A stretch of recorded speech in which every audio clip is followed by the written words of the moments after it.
China is the enemy of the sea. Before we continue, I have to reiterate that this is not a race thing I'm talking about here. I'm not talking about Chinese people as a race. I'm talking about a nationality thing. I'm talking about mainland China. The attitudes and society that has allowed the current crisis to exist. I have some court documents here, which is going to prove my point. I got a lot of them. I'm going to take a brief look at this later, but let's just start by giving you a little bit of a background. If you've watched some of my videos, you'll know that I've spoken about this briefly before. China has completely outfished the waters off the coast of China, and so their fishing trawlers must seek alternatives. And the alternatives are the rest of the entire world. Clandestine Chinese fishing has decimated the fish stocks off the coast of South Africa, my country, and most of the African coast, where corrupt leaders are easily paid to turn a blind eye, while local fishermen and communities suffer greatly. Why is it that China gets a free pass on this? Where are the Greta Thunbergs of the world on how China is disproportionately outstripping the ocean of its fish?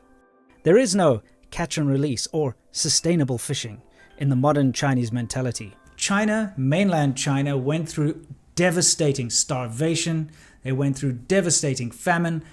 It was the results of the Great Leap Backwards and the cultural devolution the Communist Party put into place, and it led to the starvation of millions of people. I mean, just think about that for a minute. Millions of people die from starvation. You had situations where people were selling their children as food. Cannibalism was a thing. It's terrible. It's a horrible, horrible pockmark on the history of China. And it's something that the Communist Party would very soon forget. But unfortunately, people don't forget. It's now bred into society. It's bred into the psyche, and especially the people that still survived today, that lived through that time. They will never forget the bad times of starvation. And what this has resulted in is it's resulted in a situation where if there's something to take now, they will take it now, without any regard for the future and what might happen in the future. If the food is there, eat it now. In fact, the most common greeting in China when you meet someone is they ask you, 吃饭了没? Which means, have you eaten? It's that ingrained into the culture that a normal, like, how are you doing, is, have you eaten? I don't know if you've been keeping up with the news, but just recently, a massive flotilla of Chinese fishing vessels was surrounding the Galapagos Islands. 300 of them.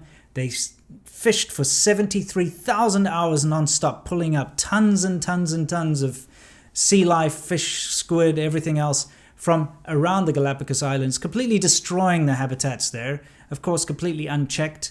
They're a menace, these Chinese fishing flotillas that go around the seas, around the entire world, just stripping the oceans bare. And the reason they do this is the seas surrounding mainland China no longer contain enough fish to feed the populace. In fact, it's almost impossible. And especially since China goes through these terrible situations, like recently with the swine flu that wiped out a huge amount, 50% of the pork in mainland China, you have food shortages. And the big floods that have happened recently, that started up in the Three Gorges Dam area and basically wiped out the breadbasket of China, you have food shortages. So what does China do in order to replenish and feed the population? Is they send out these massive fishing flotillas around the globe, destroying the sea life everywhere they go. And the problem is there is no sustainable fishing. They don't believe in sustainable fishing. When you see these fishing trawlers pull up fish, they will take something the size of a pinhead. They don't care. There's no catch and release in China. You have to understand, it's take, take, take, take, take. So not only do we have these dangerous fishing flotillas going around destroying the world's oceans, we also have things like in the South China Sea where they build these artificial islands and they bring in these big ships and machinery that dig up the seabed in order to make these artificial islands and destroy entire ecosystems. I mean, this goes really far. And I'm getting really tired of people not paying attention to this.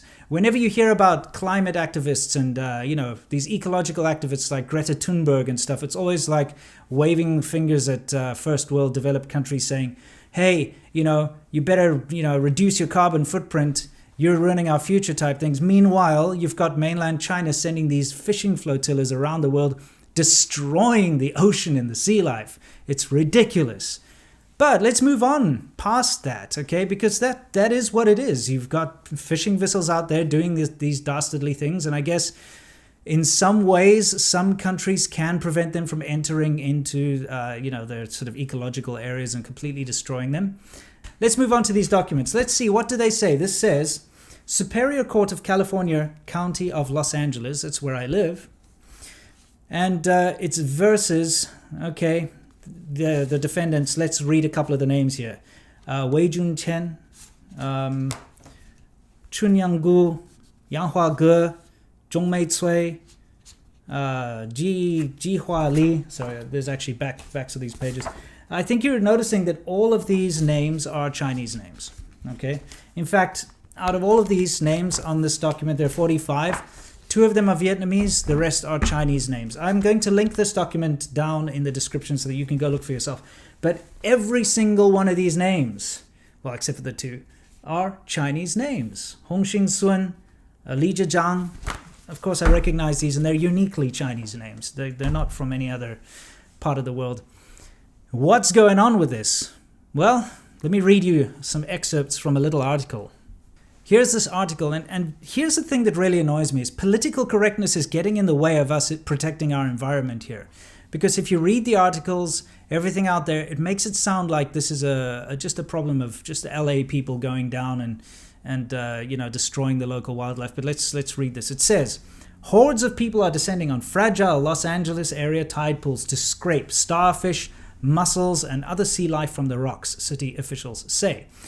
The Los Angeles City Attorney's Office announced charges Thursday against 45 people accused of overfishing, fishing without licenses, and taking restricted species at White Point Beach in San Pedro.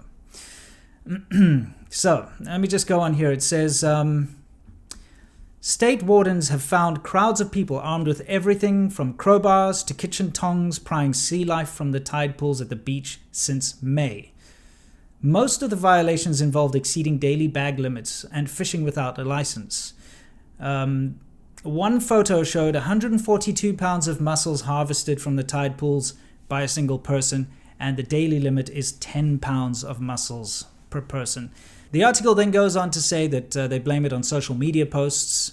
And yes, you see, this is something that happens within the Chinese community, is social media groups on WeChat and various other platforms, all in Chinese, they get together, and you have to understand that this is part of the culture. When Chinese people immigrate or go visit overseas, they tend to stick in their own little bubble. They tend to communicate with each other in Chinese. They don't really integrate. They tend to get all their news from China. I know this because, my wife is Chinese and she's the same. She's part of all the Chinese mothers groups, people that have just given birth to children, and they discuss all the challenges that they face living in America, for instance, as a Chinese person, because they want to know how to get their Chinese medicine or, all the different things and how to deal with a different culture. And it's understandable. It's kind of normal when you move to another country for that to happen. But what happens in these little groups is somebody will find out that there's sea life and you can take sea life, and they'll send a message out to say, oh, just a免费的, just好吃的, 你可以随便拿, which basically means, hey, this is free, you can go take what you want, it tastes good, kind of thing. And you'll find that a lot of the people within these Chinese circles will go and grab the stuff because now they see an opportunity. You only need to look at Chinese tourists from mainland China to see that this is a real phenomenon. It's a grab now while you can situation. We've seen this countless times. I'm sure you've all seen the video of the shrimp grab or the fruit grab or the whatever grab. It does happen. It's a part of society. Like I said, it can all be traced back to the starvation and, the terrible famines that China went through very recently, still within some people's lifetime. So anyway, that's what this is all about, is they arrested 45 of these people. Now, if you read this article, like I said, you would think that it's a problem with local people in Los Angeles going and taking advantage of the sea life and overfishing, because you are allowed to take, like they say here, 10 pounds of mussels. You're allowed to legally, if you have a fishing license, go and do that. But what they found is that people are going there and just stripping it bare and taking as much as they can carry, not having a fishing license. And it's all down to language barrier and cultural differences. And this proves it. The fact that all of them are Chinese, except for two, which are Vietnamese. And it proves that this is a mainland Chinese problem. This is not just a problem. You don't have homeless people going down to the beach and doing this. These are just average, everyday Chinese citizens that are here either on holiday or they're here living with their family or whatever the case. This also used to happen in South Africa, or still does. When I was living in South Africa, you would often read about the police raiding Cyril Dean, and Cyril Dean is the Chinatown in South Africa, in Johannesburg, and they would find, huge tubs full of endangered wildlife, huge buckets of things like perlman, abalone, various things like that, which have also been just harvested from the coast in Cape Town, Durban, places like that, where they'll just go either hire people or do it themselves and just scrape up everything they can without regards to local laws, licenses, and that kind of thing. And again, because it's a kind of a cut-off bubble, they're usually either left alone or people don't know what's going on because of the language barrier and they get away with it. Now, the people that this hurts the most are Chinese Americans and Asian Americans in general, because a lot of people, let's be honest, can't tell the difference between a mainland Chinese person or a Japanese person. And let me once again remind you that we're not seeing Korean names here, we're not seeing Japanese names here, we're not seeing Mexican names here, we're not seeing any other kind of names here, we're seeing Chinese names only on this list, except for those two Vietnamese. We need to find a way to sort this out, because it hurts the image, like I said, of Chinese Americans and other Asians, because it is a nationality issue, like I said, not a racial issue. So the normal everyday Chinese American is appalled by this too. They do want their children to be able to go to the beach and see a starfish, which right now, even according to these articles, even though starfish are not allowed to be taken, so many have been taken that it's very rare to even see them now. And they don't think that this area can ever really recover from such over-harvesting. I don't know what we can do, whether it is putting Chinese signs up in simplified Chinese, because remember, it is a language barrier thing. A lot of the people that are doing this kind of thing cannot speak English. Maybe putting up signs in Chinese, maybe having some wildlife wardens of Chinese descent who can speak Chinese in these areas to warn people not to break the law, because that's the problem. Unless they're confronted, they will just continue to do this kind of damage to local ecologies around. And I'm talking about the fishing fleets out there. We need coast guards going out there and chasing them away and telling them you may not destroy the local ecology here. We need wardens and we need signs in our precious ecological areas to be able to tell Chinese tourists and Chinese visitors and Chinese immigrants that it's not okay to break the law when it has such a detrimental effect on the future of our ecologies around the world. China has already destroyed its own ecology. Wildlife in China is a rarity. I've said it before, and we've said it before, birds. Just to go into the cities, try and see if you can spot birds in China. There are very few.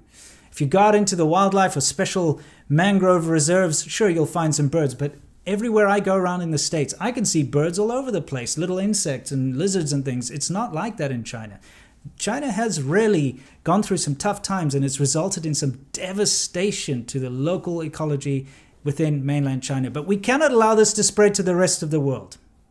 So if you are a mainland Chinese person, a responsible mainland Chinese person, I apologize if it looks like I'm trying to paint you in a bad light, because I'm not. But you will agree with me as well that these IEs and these susus that go out there and do these things, they're out of control. And you know it, I know it, every Chinese friend and family member of mine knows it, that this specific demographic of Chinese people just cannot be stopped. So to finish this off, I just want to say a big thank you to the responsible people out there that actually do things the correct way and go out and get your fishing license and measure the fish and throw it back if it's too small. And a big screw you to all the people destroying these ecologies and just taking, and without regard to other people in the future. Anyway, until next time, you know the drill, guys. As always, stay awesome.